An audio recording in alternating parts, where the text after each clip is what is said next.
Magugulat ka sa tunay na pinagmulan ng kilalang Bermuda Triangle. Sa loob ng maraming siglo, nababalot ng hiwaga ang lugar na ito sa Atlantic Ocean.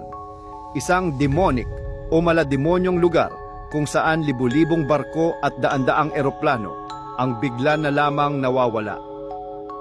Maraming teorya ang umiikot tungkol sa misteryosong pwesto na ito. Pero alam mo ba na binanggit ito sa isa sa pinakamatandang teksto sa mundo, ang Ramayana? Ayon sa kwento, nang si Sita, ang asawa ni Rama, ay dinukot ng isang makapangyarihang nilalang na si Ravana. Nagsimula ang paghahanap ni Rama at ng kanyang hukbo sa buong mundo upang siya'y masagip. Isa sa kanyang pinakamatapat na tagasunod ay si Hanumana. At habang siya'y lumilipad sa himpapawid sa itaas ng Atlantic Ocean, bigla niyang naramdaman ang isang malakas na puwersang humihila sa kanya pababa sa karagatan.